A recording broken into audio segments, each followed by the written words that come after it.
Olá, quarto ano, tudo bem com vocês? Bem, a gente semana passada falou sobre matéria, né? Vocês lembram que na última aula a gente falou sobre matéria? Hoje a gente vai falar, gente, sobre as propriedades da matéria. Assim como a gente tem as propriedades da matemática, né? A gente também tem as propriedades da matéria. Aliás, as propriedades das operações matemáticas, né? A gente também tem as propriedades da matéria.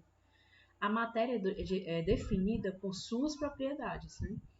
Você já deve ter percebido que alguns materiais são mais duros, outros quebram com facilidade, alguns são coloridos, outros não apresentam cores. Tais características são denominadas de propriedades da matéria, quer dizer, propriedades é o modo dessas matérias, é como essas matérias são, certo? É o conjunto de características dessas matérias. Então, gente, quais são essas propriedades da matéria? Vamos lá. A hiperpenetrabilidade, isso mesmo, elasticidade, a massa, o volume, a compressibilidade e a densidade, né? Essas são as 6 propriedades da matéria. Hiperpenetrabilidade e a elasticidade, né? O que significa essa hiperpenetrabilidade, né? Dois corpos, eles não podem ocupar ao mesmo tempo o mesmo lugar no espaço. Vocês estão vendo aí que tem um copo com água, cheio de água, né? E aí colocam um objeto, acredito que seja um outro copo, dentro desse copo cheio de água. O que acontece quando a gente faz isso? Coloca qualquer objeto que tem peso dentro de um recipiente que já está cheio de líquido, cheio de água, por exemplo, dentro de um copo cheio de água. Acontece que essa água transborda e derrama, né? Por que isso acontece? Gente, é a propriedade da impenetrabilidade, né? Impenetrabilidade quer dizer que é impenetrável. Não dá para colocar dentro desse espaço essas duas matérias juntas, não cabe dentro desse espaço, né? Então, quando esse espaço já está ocupado por uma matéria, então não tem como penetrar uma outra matéria lá dentro, não vai caber. Quando essa outra matéria penetrar, a outra vai ser obrigada a sair, porque não tem como uma penetrar na outra, né? E como já ocupou, o espaço já está todo ocupado, não tem como entrar, né? Não tem como, porque já está tudo ocupado o espaço. Então é isso que acontece, né? No caso da água, quando colocou um outro copo dentro desse copo, um objeto dentro do copo cheio de água, aconteceu que, à medida que ele foi entrando, a água teve que sair, então transbordou. Né? A outra matéria que a gente vai ver agora é a elasticidade. É a propriedade que um corpo tem de voltar à sua forma inicial, cessada a força a que estava submetido. Pronto, quando fala assim, é a capacidade que um corpo tem de voltar à sua forma inicial, cessada a força a que estava submetido. O que significa isso? Cessada a força quer dizer que quando para essa força, né, a força a que esse corpo estava submetido. Quer dizer que esse corpo estava sendo feita uma força nesse corpo e estava obrigando esse corpo a se puxar, estava sendo feita uma força nesse corpo que estava puxando ele, né? Então, esticou ele. Só que como ele é elástico, né? Então, ele consegue, quando para essa força, quando ele para de ser puxado, então esse esticamento nele, ele para, né? Então, ele volta para a forma natural, para a forma dele antes dele ser puxado, antes dele ser submetido a essa força que puxou, que esticou, né? Então, esse corpo, como ele é elástico, pela elasticidade que ele tem, quando essa força para de puxar, ele volta para a forma inicial. É o caso dessa liguinha elástica que eu coloquei aqui no exemplo. Existem outros corpos, outras matérias que também têm elasticidade, né? O caso da cama elástica, né? Que é o famoso pula-pula, né? Ele é submetido à força na medida que as crianças usam esse pula-pula, né? É feita uma pressão em cima desse pula-pula. E ele é submetido a uma força, a força do peso, né? Da gravidade. E ele é esticado para baixo. Porém, quando essa força para, quando sai de cima dele esse peso, quando para os pulos, né? E sai esse peso de cima dele, essa cama elástica ela volta à forma inicial, ela volta ao modo como ela estava antes, né? Devido à elasticidade. Nós temos também a massa, como diz aqui, é uma propriedade dos corpos relacionada à quantidade de matéria que o corpo possui. A massa, ela pode ser medida com a balança. Uma das unidades de massa é o quilograma. Pronto. A massa, ela pode ser medida com a balança, né? A massa, ela se refere à quantidade de matéria que tem esse corpo. E para a gente poder medir a massa, a gente até chama de medidas de massa, né? Para a gente medir a massa, a gente usa a balança. Tem também o litro, né? O mililitro. Que a gente usa essas medidas para poder medir qual é a quantidade de massa que tem nesse corpo, certo?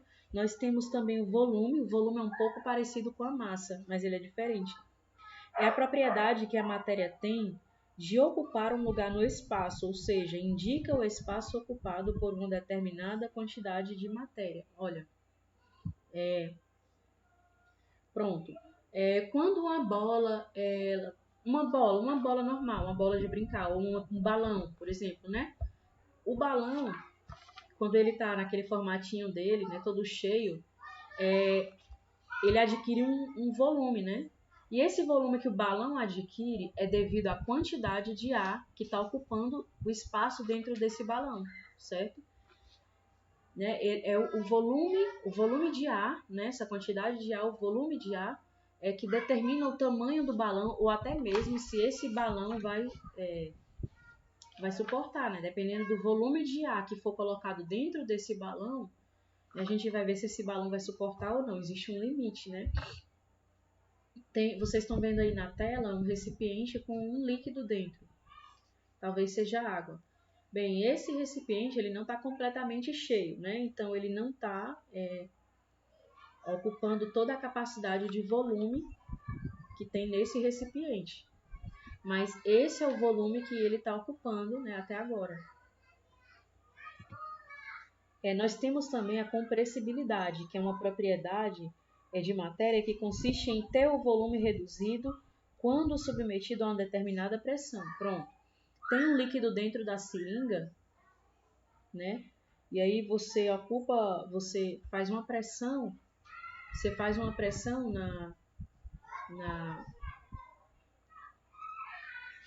a pressão na seringa e aí você vai diminuir o volume, né? Geralmente a gente diminui o volume de ar que tem dentro da seringa, né?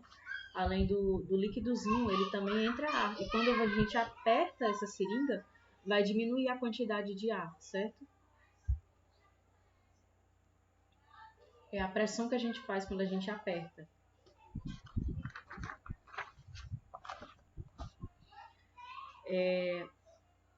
Temos também, gente, a densidade. O que é essa densidade? Ela se refere ao peso da matéria, certo? Uma matéria mais densa é uma matéria mais pesada, certo? E aí, nessa imagem, ela está mostrando vários líquidos e cada líquido desse, eles estão separadinhos assim, ó, por causa da densidade deles, certo? Se eles tivessem a mesma densidade, então todos eles teriam se misturado. Como são líquidos que têm densidades diferentes, então cada um ficou na sua posiçãozinha, certo?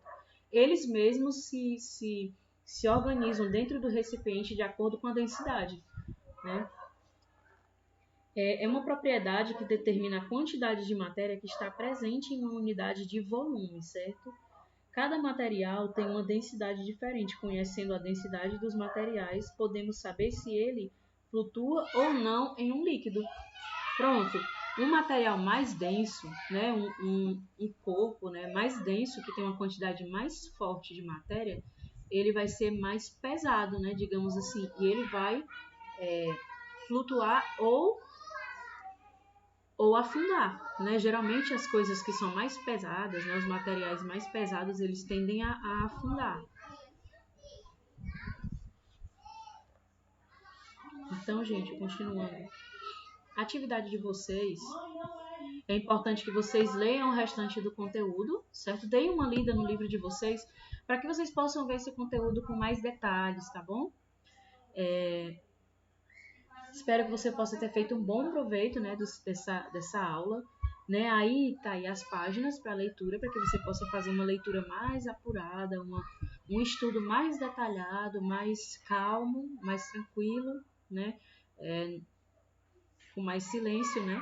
E para que você possa assimilar melhor tudo que foi explicado aqui, né? Tá aí as páginas para leitura e as páginas para atividade, certo? Em caso de dúvida, você pode assistir a aula novamente. Além de assistir a aula novamente, leia o conteúdo do livro, porque existem mais coisas lá dentro do que isso que foi falado aqui. Caso, caso ainda fique com dúvida, você pode também ampliar a sua fonte de pesquisa. Você pode pesquisar em outras fontes, em outros livros, pode pesquisar em sites confiáveis, certo? Ou você pode também entrar em contato com a gente através das redes sociais. Então, gente, espero que vocês tenham feito um bom proveito dessa aula, né? Desse momento de estudo, né?